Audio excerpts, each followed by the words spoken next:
AntiLGBT U.S.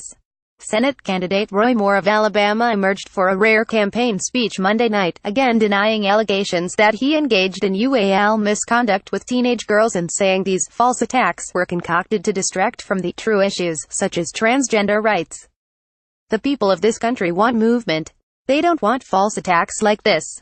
That's exactly what's happening in this case, Moore said at a rally in the small northeast Alabama town of Henagar, covered by local media including Al.com, a website for several Alabama newspapers, and Huntsville TV station KHNT. They want to hide the true issues of immigration and healthcare, military readiness, taxes, abortion, and transgender rights.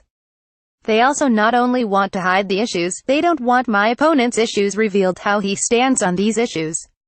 I'll tell you how he stands completely contrary to the people of this state and this country. Moore, the former Chief Justice of the Alabama Supreme Court, is the Republican candidate running against Democrat Doug Jones in a December 12 special election to fill the vacancy left by Jeff Sessions when he became U.S.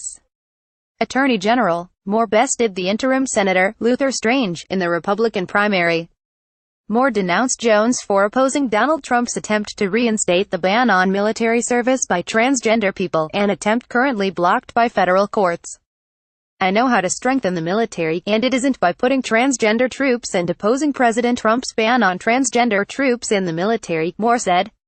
I oppose transgender rights. There is no right to believe you're a person of the opposite or opposite gender, and when you start preserving rights like that you can be who you want.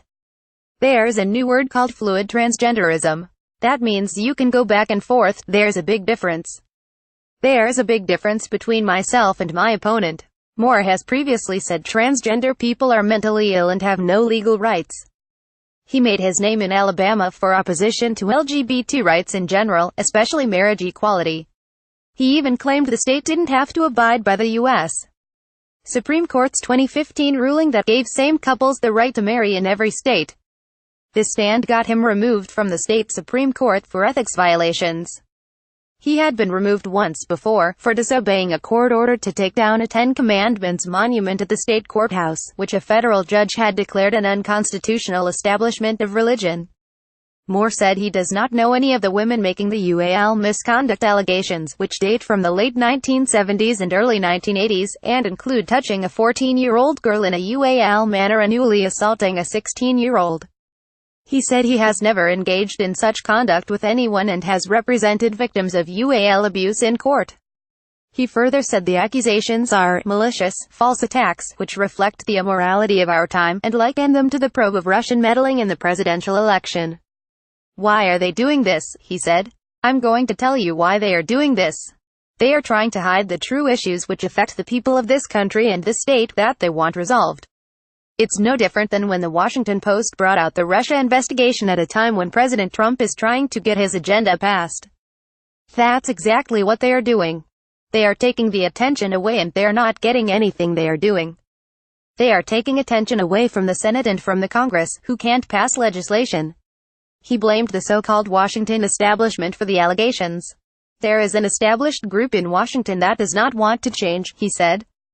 They want people who will follow along like they've been doing and not basically pass President Trump's agenda, Moore said. Trump actually endorsed Strange, the similarly conservative but more establishment candidate, in the primary. Since then, he has regularly denounced Jones and cited Moore's denial of the UAL misconduct allegations, while stopping just short of endorsing Moore. Moore received several standing ovations for the speech, according to local media. He did not take questions from the press. Watch video below.